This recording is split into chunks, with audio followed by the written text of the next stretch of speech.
নমস্কার, রাম, রাম। আশা করি সকলে ভালো আছো। আমি সুবীর মণ্ডল। আজকে একটা খুশির খবর নিয়ে এসেছি। যে সকল আইটিআই প্রার্থীরা রেলের চাকরির জন্য অনেক দিন ধরে অপেক্ষা করছিলে, তাদের জন্য আজকে একটা খুশির খবর রয়েছে।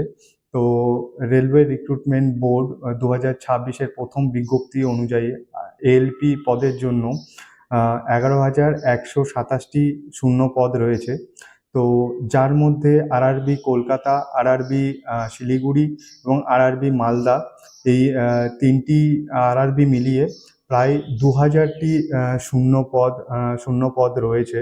তো যার মধ্যে আমাদের আরআরবি কলকাতার আন্ডারে 841টা, আরআরবি মালদার আন্ডারে 559টা এবং আরআরবি শিলিগুড়ির আন্ডারে 600টা শূন্য পদ রয়েছে।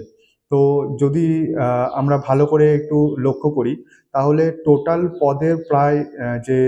যে পদের সংখ্যা, আমাদের যে ভ্যাকান্সি আছে টোটাল আউট অফ ইন্ডিয়া 11,127টি।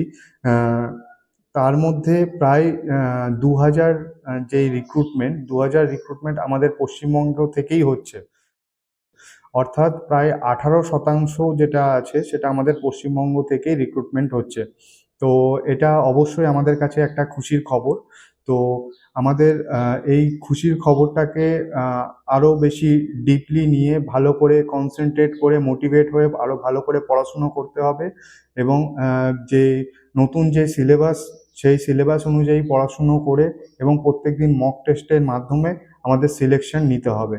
তো সেই ক্ষেত্রে আরও একটা কথা আমি বলতে চাই, যেখানে আমাদের যে আরআরবি রিক্রুটমেন্ট বোর্ড যেটা এবছরের জন্য যেটা নতুন আমাদের সিলেবাস জারি করেছে, সেখানে কিছু পরিবর্তন লক্ষ্য করা গিয়েছে। তো সেই পরিবর্তনটা আমি প্রিভিয়াস একটা ভিডিওতে আমি সেখানে এক্সপ্লেন করেছি। তো তোমরা সেই ভিডিওটা অবশ্যই দেখে নিও। সেখানে কি কি চেঞ্জেস করা হয়েছে সেই সব চেঞ্জেসগুলো সকলে দেখতে পাবে। এবং যে পরীক্ষার জন্য তোমরা ভালো করে প্রিপারেশন নিতে শুরু করো এবং ভালো করে প্রত্যেকদিন মক টেস্টের মাধ্যমে তোমরা নিজেদের র্যাঙ্ককে অ্যাসিওর করো। আর আমার তরফ থেকে তোমাদের জন্য শুভকামনা রইল।